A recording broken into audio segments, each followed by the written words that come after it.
Welcome back to another episode of the AMP podcast. I am your host, TJ Lopez, and sitting here with me is Nick Rea. He is our athlete success coordinator.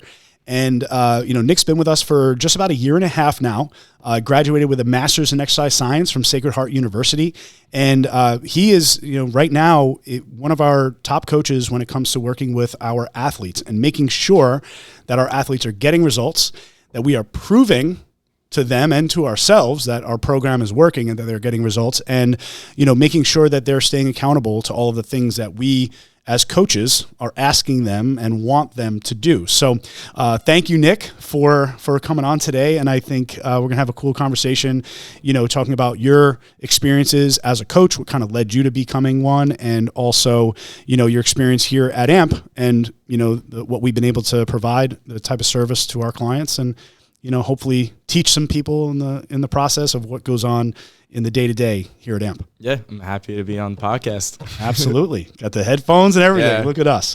Tell me a little bit about, what brought you to, the getting a master's degree in exercise science, or exercise and sports science, as Sacred Heart calls it. Yeah. What was the thing that, got you into that track in the first place, and what drew you to becoming a coach? Yeah, so I always, my parents always said when I was a little kid, they just wanted me to help. I just want to help people. Took a little while to figure out what I wanted to do. I originally wanted to be a physical therapist.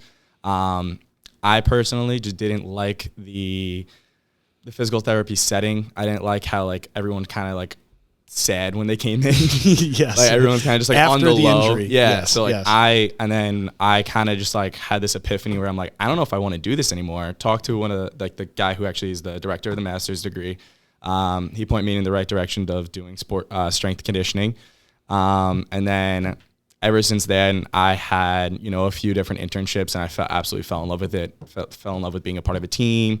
Helping athletes get better than they were, not just get back to where they were. Mm-hmm. That's a huge part of why I do this and why I love it, is getting them better, not just getting them back, if that kind of makes sense. Absolutely. I remember, on your interview, we talked about how, how similar my path was to yours. And that's, having, started off thinking that you're going to go into physical therapy and, the sports medicine side of things. And, deciding that, I want to stay on the side of keeping people healthy. Yeah. And obviously we could talk a little bit about our collaboration with, we just had Dr. Lewis on the podcast. Mm-hmm.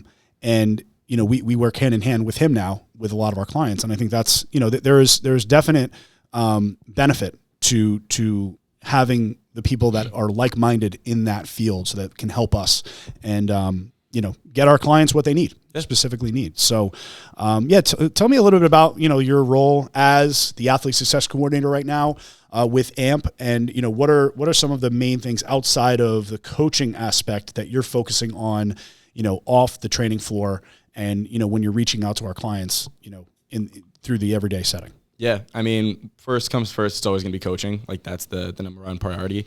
But there's a lot that goes into, our time that's not on the floor. So, when it comes to programming, it comes to accountability check-ins. If the kid's not showing up, why are you not showing up? What's going on? Is everything okay?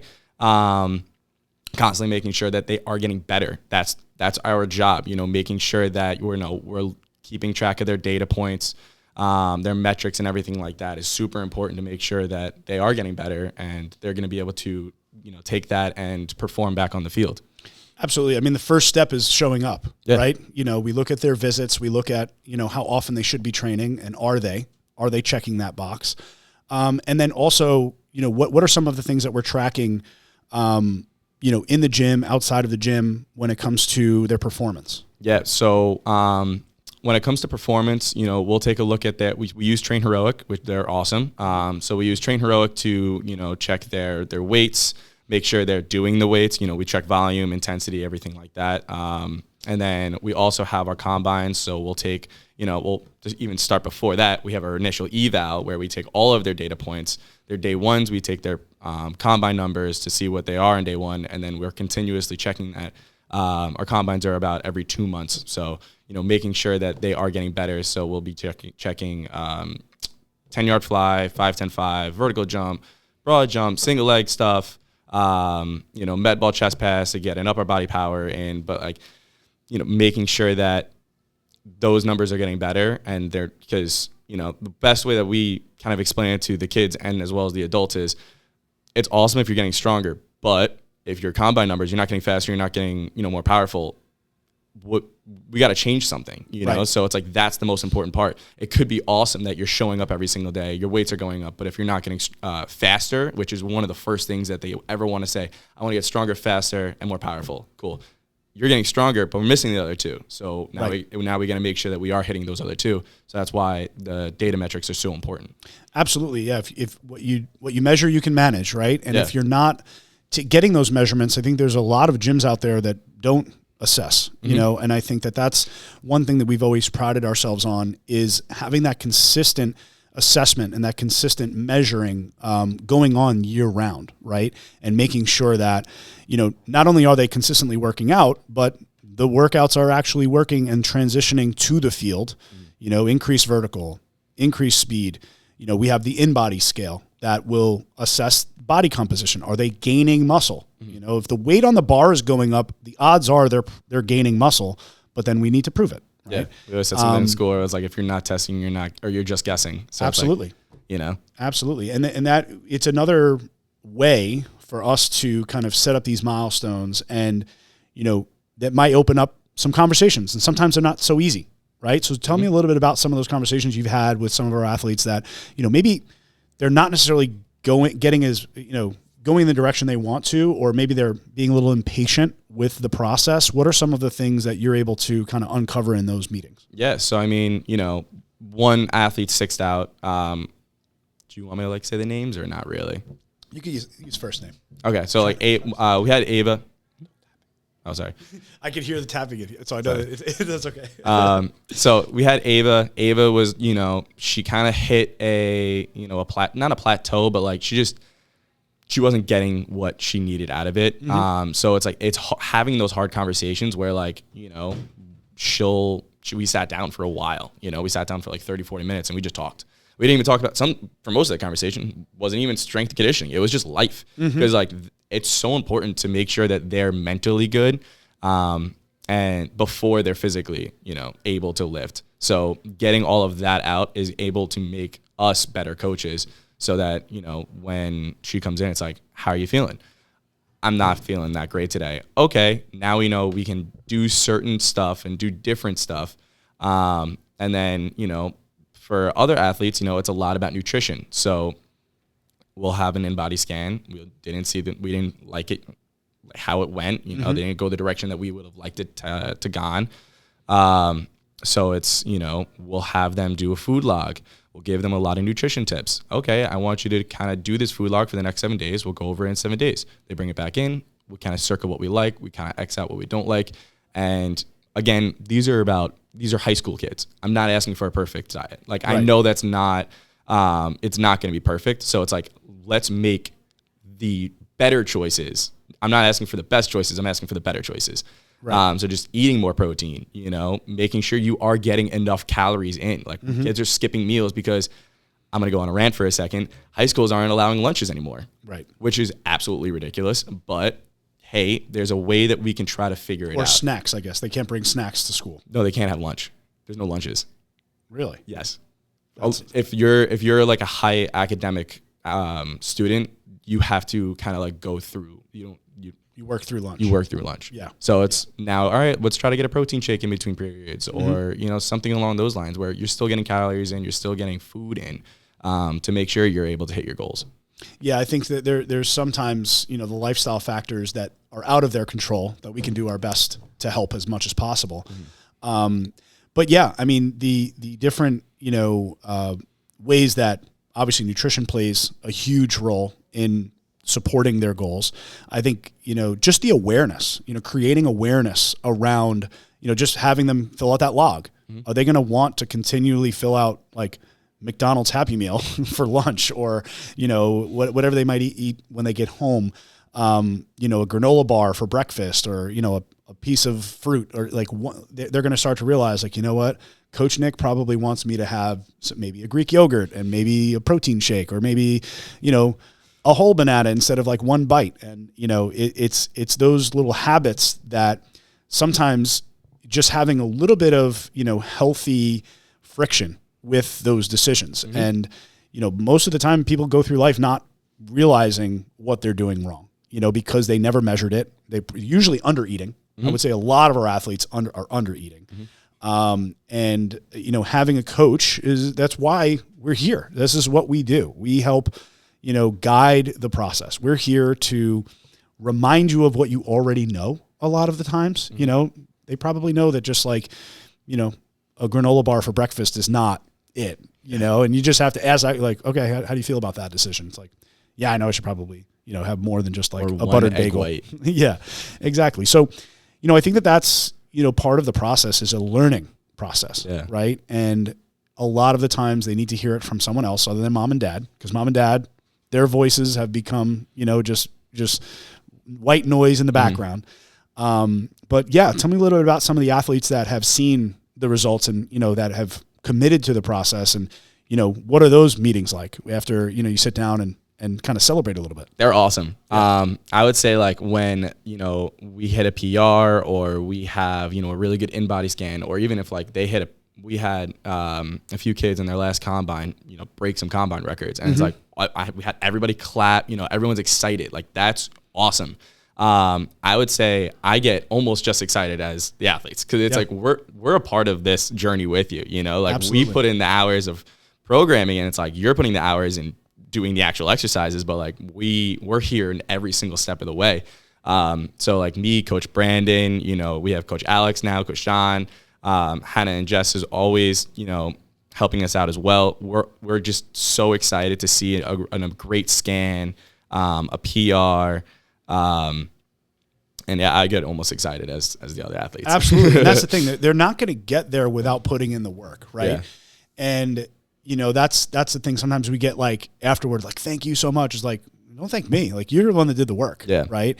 And, it's no question, it's no surprise when the athletes that are not missing workouts, that are, actually asking questions about nutrition, they don't need to be perfect, like you said, but they're the ones that are inquiring about, how do I get that amount of, you're asking me to get 1 pound per gram, 1 gram per pound. So I weigh 140 pounds. How do I get 140 grams of protein in per day? It's like, all right, let's do some quick math. Let's divide that number by, let's just say 3 meals, or even 4 if you're going to have a snack. And so that means, we're ending up with around 30 or 40 grams per meal. This is what it looks like. And, so most of the times they don't even really know what protein is. Like, they don't know where they're getting it from, and they don't know what the best sources might be. And we're just giving them options. And then now they're more involved in the process. They're going home asking mom and dad, hey, we need to get Greek yogurt in the house so that it's an easy grab and go, 20 grams of protein every morning. Mom and dad are not used to hearing that. Mm-hmm. And that's the cool part, where you start to hear the parents say, oh, he was never doing this before. I was telling him about it. And now all of a sudden he's asking for Greek yogurt, for breakfast. Yeah. One of our athletes, Joe, he was, I think it was around summertime. It was right after the baseball season. Mm-hmm. He's like, I need to get bigger. Like, I just need to get bigger. I'm like, all right, eat. It's really not that hard. Just start eating. He's like, you want me to, log my food? Yeah. I'm like, you can log your food. So we had him log on Macro First, which is the app that we use. And then he ended up, I believe at this point, he's about 10 pounds up since like July, which is really good. We're looking, and it's mostly muscle too. So that's awesome. That's really good. And he was one of the ones that came up to me, hey, coach, can you look at my food log from last week? Sure. And then we would kind of look at him like, what was here? What happened here? Yeah. It's like, my parents weren't home. Okay. All good. Right. And that's the thing, making sure that we have the tools and the measuring tools. Like the InBody, we originally got the InBody because we were running challenges with our adults. And we figured if we're going to start handing out prizes and have winners, we need to have an accurate measure, not just, eyeballing it, or, the calipers that nobody loves, nobody loves to get pinched around their waist, especially, or, something like one of those scales that it's really inaccurate. So we invested in the InBody. And what's funny is I feel like we get as much, use out of it with our athletes as we do with our adults. And that was something that I didn't really think of in the beginning. But more so, when they're gaining that weight, there's plenty of athletes that gain weight. You're going to, when you're growing, you're 14, now you're 15, 16, you're going to gain weight. The question is, what type of weight? Are you gaining muscle versus fat? Are you actually, maybe your vertical jump didn't go up, but you gained 7 or 8 pounds and your vertical stayed the same. That means that you were, let's just say 5% more powerful because you're moving you're moving more weight, but the same amount of distance. So, those are some of the things that you really want. You need to measure more than one thing, because if you just measured the scale and the weight on the scale, you don't know what it's comprised of, right? Same thing if you just measured vertical jump, you didn't notice that you actually put on weight, you might think that you didn't get any better. You didn't get any stronger or more powerful. But that's just how gravity works. So it's, those are the types of things that I think, as a team, I think our job is not only to be here writing their programs and motivating them, but it's also to utilize the scientific method of testing and retesting and making sure that we are moving and progressing in the right direction, and we're measuring enough variables to know that it's not just by chance. And that's the fun part when you then you start to teach, then you actually become, that educator and coach, not just a trainer. We're not just here to get you sweaty and sore. It's about actually getting better and progressing toward a goal. And I think the people that get that, the athletes that understand that, get the most out of it. Yeah. Right. So, moving on to kind of one of the big topics that we all talk about as coaches is consistency, right? Especially when it comes to in-season versus off-season training. And I know that, you, Nick, and Coach Brandon, and, the whole staff, whether you're training adult clients or athletes, the thing about athlete training is that you have these seasons throughout the year where you go from not having so many games and practices to having a lot more, and it becomes, more of a calendar Jenga to fit everything in. But I think the athletes that understand the importance of it make the sacrifices and move things around and say no to things that they know are not going to, serve them as athletes. What are some of the things that you're talking to parents about when it comes to, before the season starts, instead of just stopping your strength and conditioning program that you've been doing for 4 or 5 months, gaining all this strength, power, coordination, increasing, your muscle mass, all of that stuff, all of those great things. What are some of the ways that you're, how are you having these conversations with parents? And even though some may still stop training, what are some of the downsides, I guess, that you're kind of talking about and the benefits of continuing? Yeah. So kind of go through like both, or like, all right, let's talk about pros and cons. Pros, you're going to be able to keep your muscle mass. You're going to be able to get stronger while you're in the season. Our biggest thing with our program when it comes to in-season is just trying to prevent, you can't prevent an injury, but you can reduce the likelihood of it, right? So we're trying to reduce the likelihood of one of those freak injuries happening, like a sprained ankle or, at worst, like a torn ligament. If you kind of stop training, you're going to lose your muscle mass, you're going to lose your power, you're going to lose your strength. And then now you kind of go from, if you're training in season, you kind of go here, you maintain, and you go back up when you go off season, right? And you're consistently getting better. When you're just doing off season training, it's just this, right? You get better, you get worse. You get better, you get worse. You get better, you get worse. And that's not how you're going to be able to get better in the long-term, development thought process. So trying to talk to the parents and educate them as much as the kids, because when high schoolers and college kids are a little different because they can drive themselves. High schoolers where, a lot of them can't even drive themselves. So, trying to tell the parent, hey, I know it's going to take a lot. I'm not going to tell you that's going to be easy. It's going to be hard, but this is what it's going to you need to do this for your child to have the best chance to make varsity, start on varsity, make it to college, make Division I. If you really want them to go pro, it's going to take really hard things.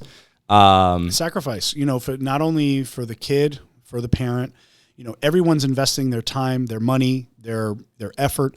And it's, the more that we understand the frustrations of the parent, the better we can serve them too. But also kind of being real, with them and saying like, listen, this is the commitment, and it doesn't make it any better, or sitting in Long Island traffic is not the funnest thing for especially dropping off at 5 and 6 o'clock at night.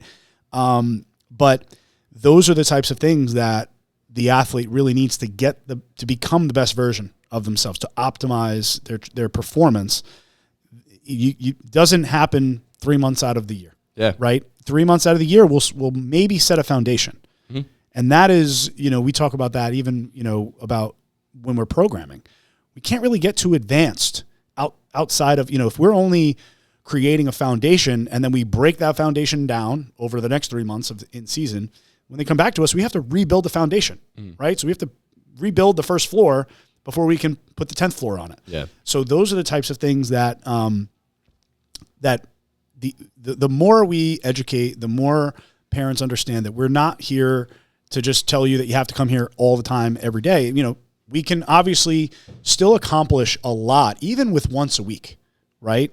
And that's, tell me a little bit about, the in-season athletes that even the ones that maybe didn't show up at all, ones that came once a week even, and then even the ones that say, I think I can only make it once a week, so they come once, and then they realize, oh, practice got canceled. I'm able to come in on a Thursday. Whatever it might be. Oh, my practice was early today. Can I still come in? Like, we have those situations where it's like, yes, just continue. We need, even if you came in 3 times in 1 week and 1 in the next, that doesn't mean you failed, right? It doesn't have to be perfect. So maybe talk a little bit about how we adjust the programs to accomplish what we need and maintain in season, even if it's just that one time a week. Yeah, I would say athletes and their parents don't really understand the difference between an in-season training plan and an off-season training plan. The in-season training plan, it's really not, you're going to get stronger, you're going to get a little bit more powerful, but it's more so for maintenance. So, and we're also, the biggest thing that they don't understand is that we are not trying to kill the athlete and make them sore for their game. Right. We are trying to make them feel the best for their game. We're trying to, and then that's why we also ask them for their schedules.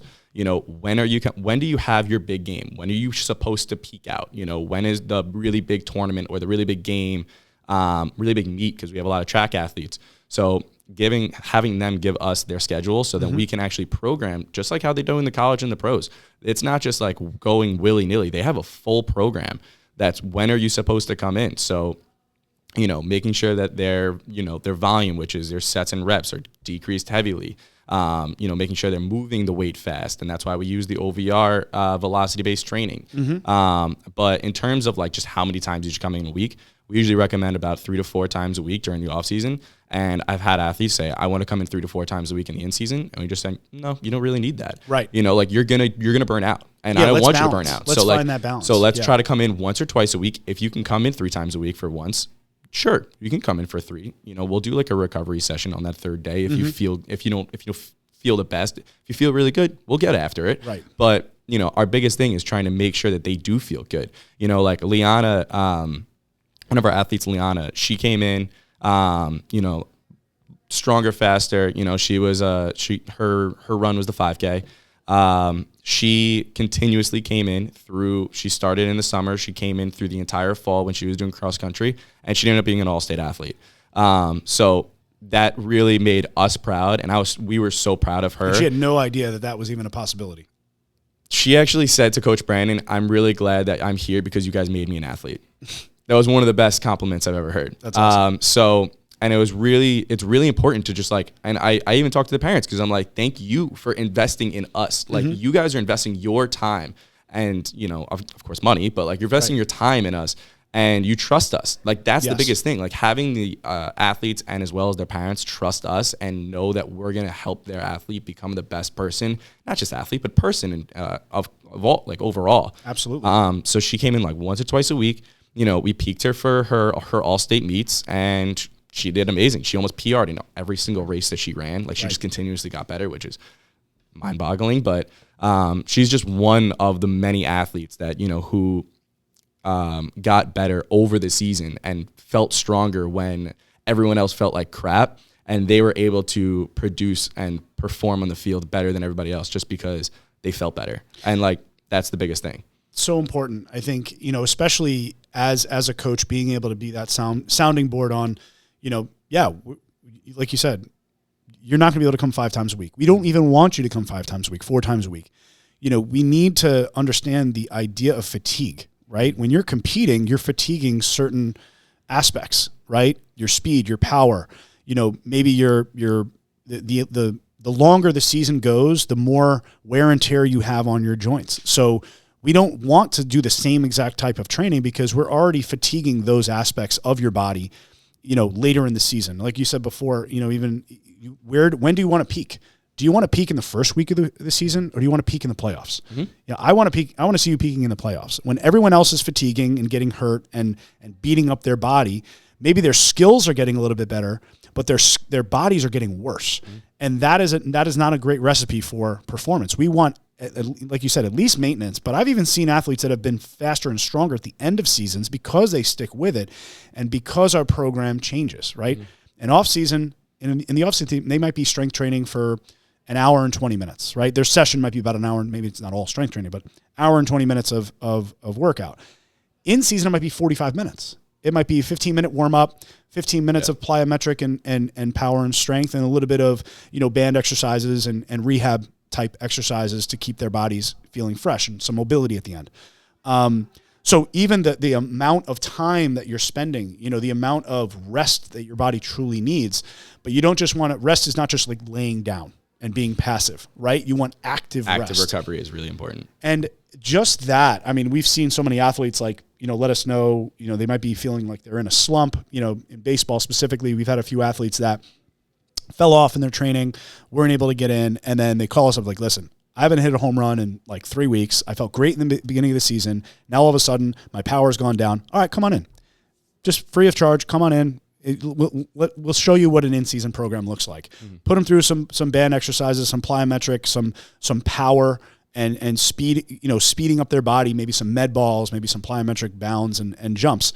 That same athlete, I'll call him out, Brian Goulart, hit 2 home runs that same day when he was in high school. So, those are some of the, the anecdotal evidence of the importance of like waking up your body, your nervous system, and making sure that, you're challenging yourself consistently throughout the year, because it maybe wasn't that workout. Maybe it was the confidence. Maybe it was maybe he actually did. Yes, I do think that his nervous system was primed for hitting a baseball. Mm-hmm. And we unlocked, his hips were getting tight. There was a lot of things, the wear and tear of the season was starting to pile up. But I do think that, it's a little bit mental, it's a little bit physiological, physical. And I think that you only know if you've done it, right? And there's so many athletes that don't even get the chance because they give it up. They go, this was the off season. This is when I strength train and performance train. Once the season starts, I go into my season mode and I don't work out anymore. And the athlete, sometimes the school tries to provide whatever they can, but they're not going to prioritize, plyometric training, strength training, understanding speed. Talk a little bit more about the importance of that OVR, velocity-based training system that we have that is kind of a newer idea in strength and conditioning. It's been around for a while in like high level athletics, but the even just like the hardware has become more affordable for gyms like us to be able to have it. You've been able to play around with that and use it for the last couple of years, and tell us a little bit about how you're using that and like how the athletes are responding to those types of tools. Yeah, so we usually try to stay, so there's something called a strength velocity curve. So we're trying to stay on certain points in the strength velocity curve throughout the entire year. So the biggest thing for us is I can have an athlete come in and say, Coach, I feel dialed today. Okay, cool. All right, we're going to hook you up to the, your first set of, say hex bar deadlift, and they're supposed to be moving it a lot faster and they're moving really slow. Mm-hmm. So it's like they're mentally there, but your body is not. And that's really important, where maybe your body just doesn't feel great today. So, all right, we're going to take some load off that bar, and we're constantly trying to change that, or, we'll do something different, But and what are some of the actual exercises we're using? I know, one of them being the deadlift, right? And so when you're using the deadlift, what is the speed at which you're looking for on that, on the tool itself? It depends on when the season, like during the season, we usually stay between 0.5 and 0.75, seeing as if they're coming off of a an off-season And is that program. meters per second? Yes. Yeah. So 0.5 to 0.75 in the beginning of the season, and then as you start to kind of get more fatigued, we're going to try to take more weight off the bar, and we're going to go look into like the 0.75 to 1.0.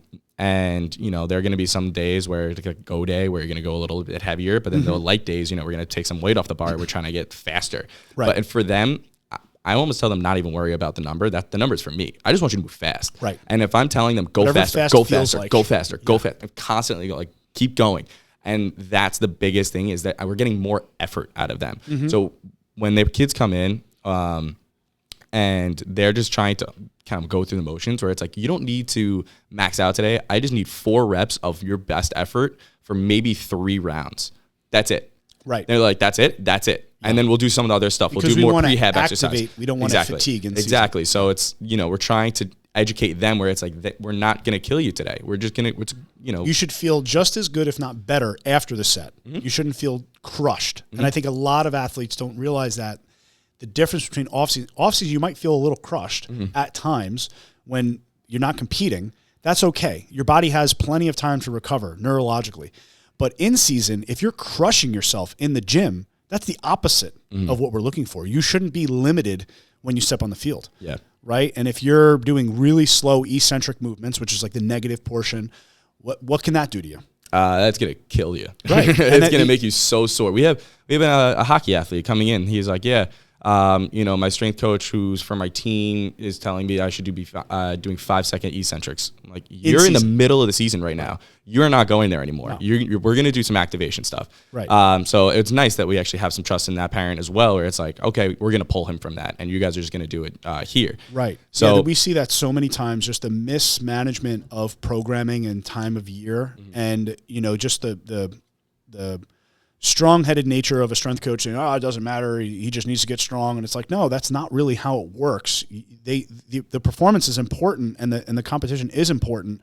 I could argue that like a 13-year-old's performance on the field is less important than a 17-year-old's when it comes to like winning a game or not. But obviously we're also talking about injuries. Like if you're super sore from like a really hard squat workout and you're stepping on the basketball court or the lacrosse field, that soreness could lead to an injury because you're compromised. Yeah. And you can actually have a straight line blame to the strength coach there. So that's why it is difficult to like start in season, to have an athlete really truly start in season, because there's so many other things that we're trying to kind of balance. But yeah, I mean, I think that's a really good point to understand, like, there's not only differences in the length of the workout, in the types of exercises, but also like the emphasis, right? Like we might be emphasizing fast movement in the what's called concentric, or the way up on a squat, versus slowing down and really dialing in their eccentric movement.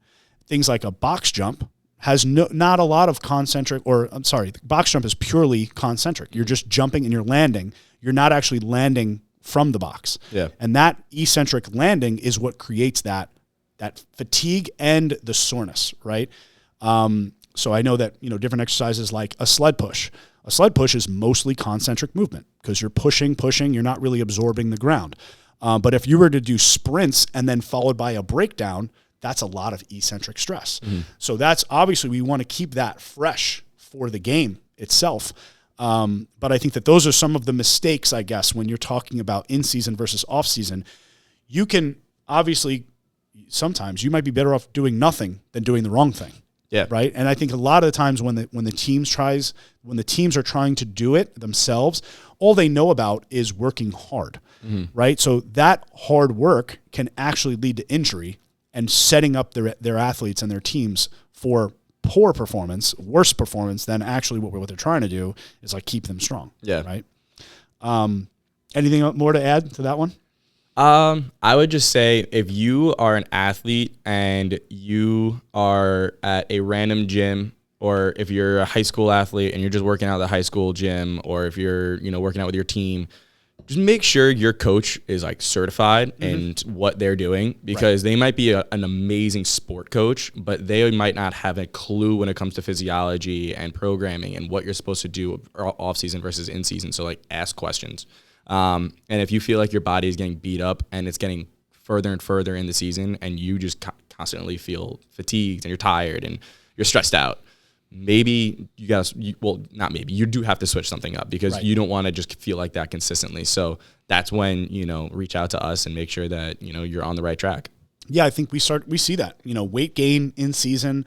Baseball's a big one where we start to see athletes actually put on body fat during the season because, baseball's there's not a lot of movement in the sport. There's not a lot of conditioning. Sometimes they will condition and, we can argue why, running poles isn't what they should be doing. Hopefully not too many coaches are doing that anymore. But, again, they're not working on the attributes that we work on in the off season, right? We work on that, pure strength. We work on speed. We work on conditioning. We work on movement efficiency, right? Making sure that their joints are in the proper positions when they're doing the exercises. If you just go back to your sport, over time you start to go back to those poor movement patterns, right? That probably put you in a position that you could have a knee injury or an ankle injury that if you were strong and you were, using the right form in the weight room, then that's going to lead to better form on the field, right? And yeah, I think that's just like the overarching idea here is you need to do it year round and you need to do it right. Yeah. Because I do believe that there have been more and more injuries in sport. Partly the strength coach is not innocent in that equation. Yeah. Because sometimes they're just not doing the right stuff. And maybe they're not understanding the balance of fatigue. And, just because you have a plan for the day doesn't mean that you should still do that plan, right? And you brought it up before, like sometimes the athletes walk in the gym and they're crushed, right? And you might not be able to do the plan that you had, or maybe you were going to do more of a lower body exercise and maybe we switch it to more of an upper body focused program. Talk about that, just like the day-to-day kind of like conversation. It's like a program is not set in stone. Yeah. Right. It's never. It's a conversation. It's a back and forth where we have to meet them where they're at. Yeah. Right. I mean, off season, we try to get after it a decent amount, but, specifically when it comes to in season, if, an athlete's coming in and they're saying, I feel beat up. We have different programs. We have like a recovery lift where like it's going to be very light moving. You might get like one strength movement in and then, that's it. But it's a lot more like prehab exercise, getting more, mobility and range of motion into the joints where you're not getting it because you're just, especially for baseball, you're constantly rotating in one plane. Right. You're constantly just going this way if you're a righty.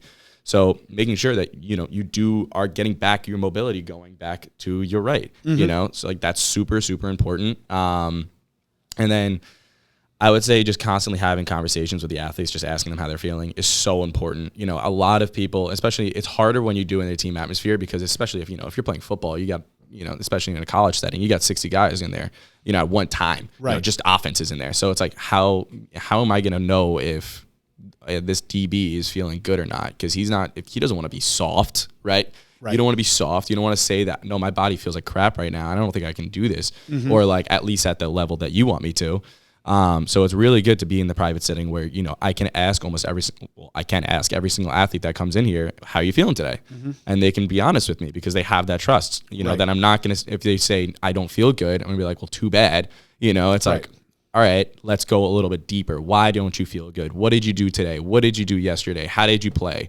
If they don't play really well, that's going to really hurt their I don't want to say ego, but like their self-esteem a little bit where they might not feel that best that day. But so maybe if they didn't play that well, you might need to kind of go not hard, but go a little bit faster today just to get your self-esteem back up. Yeah, sometimes you do need a little bit of that push, right? Yeah. If every time somebody said, I don't really feel like doing, okay, fine. You sit in the corner. No, you do have to be pushed, but we have to do it in a way that we understand is safe. Yeah. And, that we're not going to create any, more damage if we have, seen them get, again, it's fatigue, it's their body starts to break down at certain times of the year and everybody responds differently, right? And the problem with your body is there's so many variables, right? Sleep, nutrition, mental aspect, how you sat in class all day and then all of a sudden you stood up and you were on the basketball court and, you didn't warm up properly and that could have caused some issues. So there are a lot of variables, but again, the underlying idea here is consistency. And that's not only in the training in the gym, but it's also like consistency with the communication, right? The more conversations we have, the more we can uncover. Yeah. And, the more we can kind of readjust and remind as to like, hey, this was the plan. Our goal was to train 3 times a week. Our average has been 1.5, right? And we're in our off season. So like the off season is when you have the time, you have to commit. And then, if we pull back a little bit in season, we know that we've at least built that foundation that we can continue with. I like to say like consistently dominate. Yes. Because if you can dominate and you can work your butt off every single day, but if you only work your butt off once a week, are you going to get better? No, especially in the off season. But if you're really consistent, but you're not dominating and you're just kind of going through the motions, you kind of show up 5 times a week and you're there, you're talking too much, you're not going to get better. So you have to consistently dominate, and it doesn't just have to be like the really hard lifts. Dominate your recovery session. Yes. Take advantage of the resources that you're being given in a lot of your prehab and, all of that kind of stuff.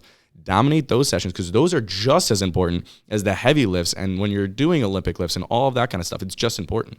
Yeah, the way you do some things is the way you do all things. Yeah. Right. And if you don't understand the importance of active recovery and just recovery in general, then when you're asking your body to do a PR in the gym without all of the other, maintenance and conditioning things that you should be doing, you're probably not going to feel so good afterward. And if you only show up for the days that you're going for your PR, you're not setting yourself up. You're not setting that foundation.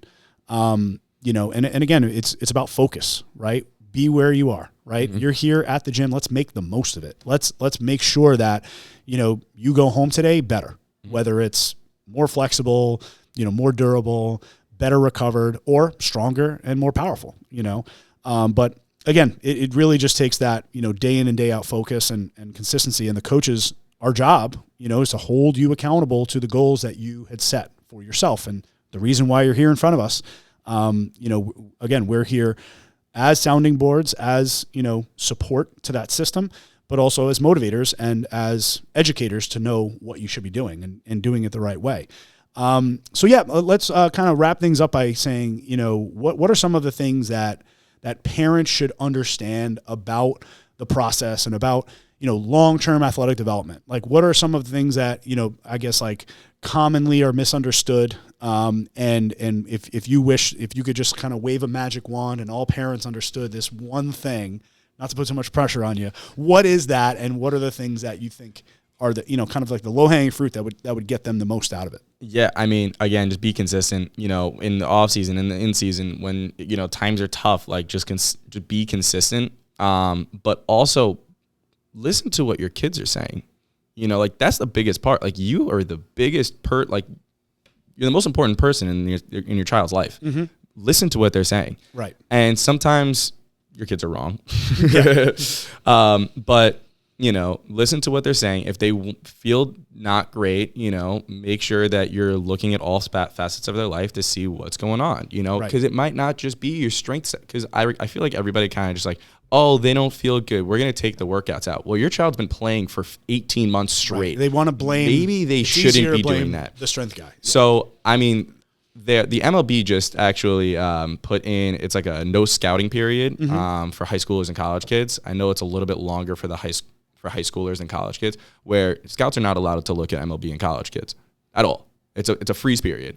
And the reason why the MLB did that is because the crazy increase of injuries like Tommy John is going on right now. So making sure that you are giving your child 3 to 4 months of break. Mm-hmm. And I'm not saying you can't play baseball or you can't play soccer, you can't play lacrosse. They can do some skill stuff, but having them play a tournament every single weekend for 52 weeks, they're gonna get burnt out, or it's happened to me. I kind of lost the love of the sport. Right. And that's the worst thing that can happen, because they absolutely love that sport until they don't. So like and playing other sports is really important, because other sports are going to, make you more athletic. It's going to put more physical demands on your body that you have to adapt to. So strength training in season, listen to your children, and maybe don't listen to the, sport coach that wants you to train eight days a week for 52 weeks long. Yeah. Like, maybe that's a tough one. It's hard to, that's who they've essentially signed up for and are paying to trust. Mm-hmm. And sometimes they are taking being taken advantage of. Yeah. And yeah, I think that is very well said, Nick. I think that this was a great one. I think you did a great job explaining the process and kind of understanding what athletes and parents should be looking out for. Thank you for coming on today. And that's it for us today. We're gonna wrap it up. If you please do us a favor, like, subscribe, share this episode. If you're listening, if you're watching, if you're still listening right now, please subscribe to our channels. And thank you for being a part of the AMP family. Thanks for having me on.